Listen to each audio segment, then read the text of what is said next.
Hi everyone, this is Yashni, and this year I have secured 57th rank in civil service examination. And these are my last minute tips for prelims examination, as it is hardly 10-12 days away. And my credibility for this video: my first attempt I failed prelims, and in the next attempt I scored 161 marks in prelims paper 1. So here are my few last minute tips for prelims. So I am dividing this into two parts. First, what we can do now before the prelims, and second part, what we can plan to do in the examination hall. So before the prelims, at the moment, the first and very important thing is, please be calm. Do not panic. You would yourself be surprised how much wonders your mind can do if it is free and it can analyze freely. So its efficiency will also increase and you will not make silly mistakes. So it's very important, be calm. If you have not studied whatever you had planned to, also be confident on whatever you have studied and do not panic now. Second thing would be revision. Revision is something that I want to stress upon the most. It is very important that you consolidate whatever you know. Revise it so that you can remember the minutest detail of it. UPSC has a knack for answering such questions with minute details, right? Which article or salary, allowance, this of High Court judge or Supreme Court judge, which one is charged on the consolidated fund. So such minute details, like only salary but not allowance, or only office and not pension. So these things, these minute details will come only through multiple revisions. So revise, keep revising. My advice would be, do not read anything new at the point. It would only lead to confusion. Okay, so revise theory. Certain parts of the syllabus, it's static in nature, right? Polity, history, geography, these are static. So revise theory. Current affair booklets, if you have been reading, revise current affair booklets, all the government schemes, important news, revise them again, at least 1 year's current affairs.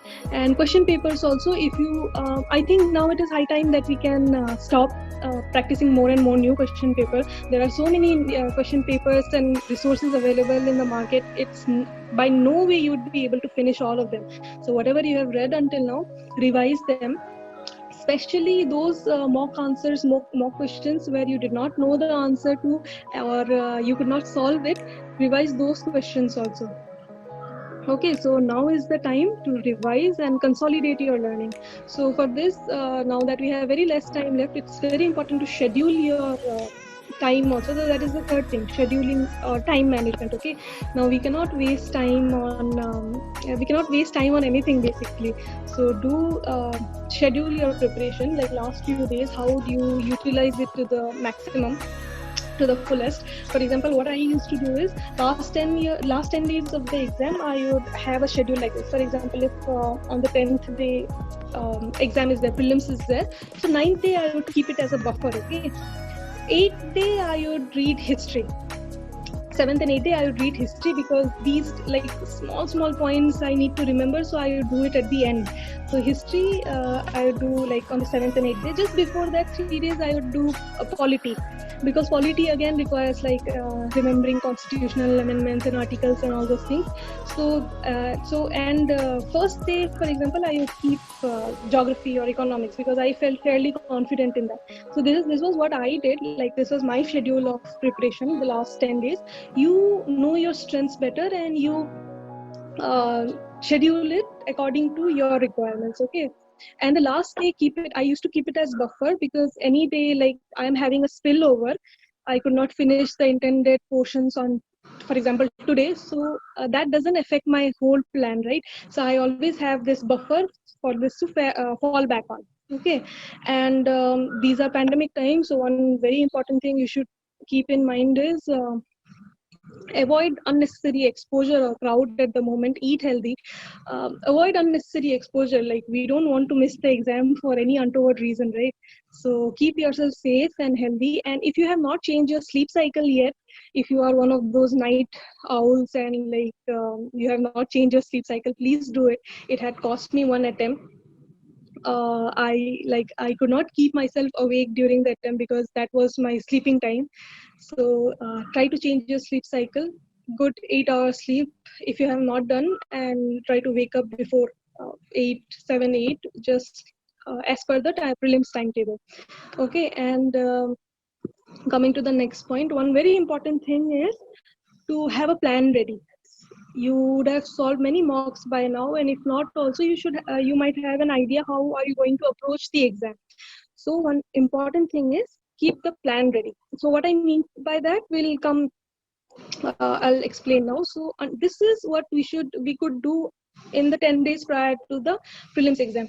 So what we could do in the prelims hall is, one, as I said, keep the plan ready. What was my plan, for example? Like that plan is what, it's not a strategy as such, but it is now you can like when I was doing it was not a strategy, but now that I am a success, like it became a strategy. You can find your own like that. So keep the plan ready. Okay, what I used to do, what I had planned was, every 30 minutes I'll attempt 30 questions, so that in 1.5 hours I can attempt all the 100 questions. I can have a look at all the 100 questions. Okay, so like that, how you would manage your time.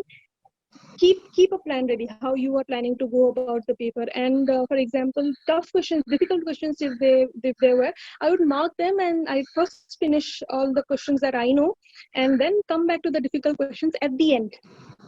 Okay, so like that, you also think how you would go about. And one important thing to note here is, do not keep too little a time to mark the bubbles, like only last 10 minutes, last 15 minutes. If you do like that, then you might not be able to circle all the bubbles. That is such a waste of time. Or if you manage to do also, you might end up making mistakes in the bubble. So always keep adequate time for marking the bubble also. And if you do not know answer to a question very well, or if you are having confusion in one question, do not waste too much time on that. See, like 30 minutes, 30 questions, you can have only 1 minute per question, right, on an average. So instead of wasting 10 minutes on a question, 2 marks, you can do like 5 more question, 10 more question, like 10, 20 marks. So don't compromise on that, like proportionately allocate time. So first do all the questions that you know, and then you come back to the difficult part.